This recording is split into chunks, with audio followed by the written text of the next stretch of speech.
YouTube, how's it going? Well, have you been hacked? I was. Well, not me, actually. A couple of my websites. Just so much fun. Although I will say that my web hosting provider, DreamHost, is pretty good about this sort of thing. They've got solutions in place that detects this sort of stuff. They detected it. They changed the permissions on the files in question so that they couldn't execute and pretty much stopped it cold. And then they sent me an email about it telling me all the details. That part's great.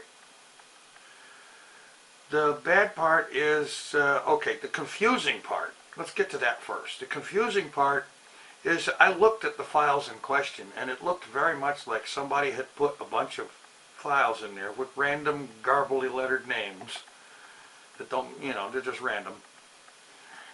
And in them, it looked very much, what it said was, you're here because one of your friends sent you this thing, which is bullcrap, of course. And then it contains a refresh, a meta redirect that redirects the visitor to another site. And this is the part I don't understand. The URLs that were being redirected to included foxnews.com, MSNBC, CBS News, and so on. Stuff like that.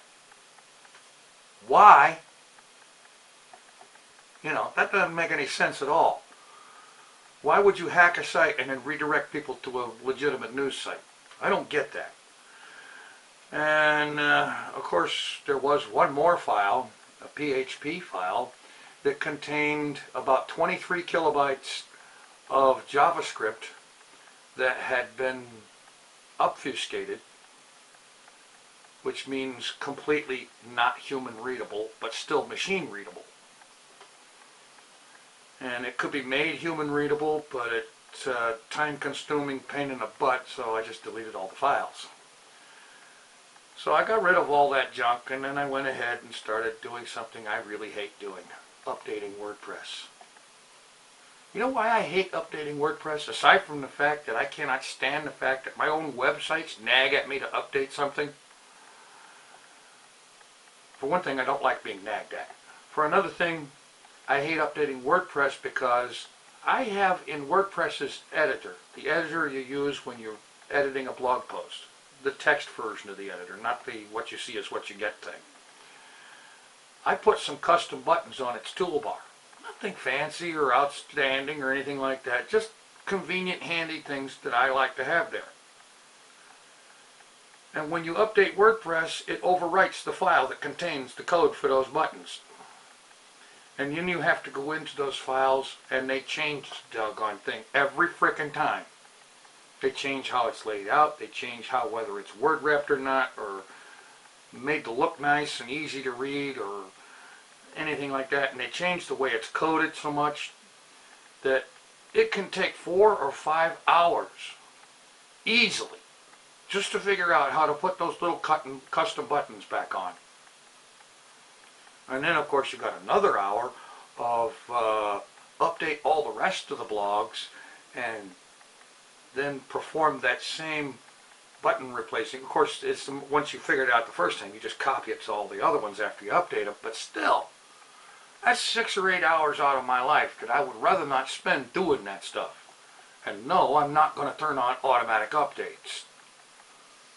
The last thing I want is to log into one of my blogs and find out it's different on the inside. In case anybody's never figured it out, I hate unnecessary change. I don't like change, and I especially hate unnecessary change. And of course with WordPress updates, bam, they start nagging at you to update. Saying how it's dangerous to run the old version now. Well, why? It's no more dangerous to run the old one than it is to run the new one. Anyway, this is turning into a rant, and it's almost 5 minutes long, so it's time to shut up. Because of how long it is, Frog will be back tomorrow. Take it easy. I'm out of here.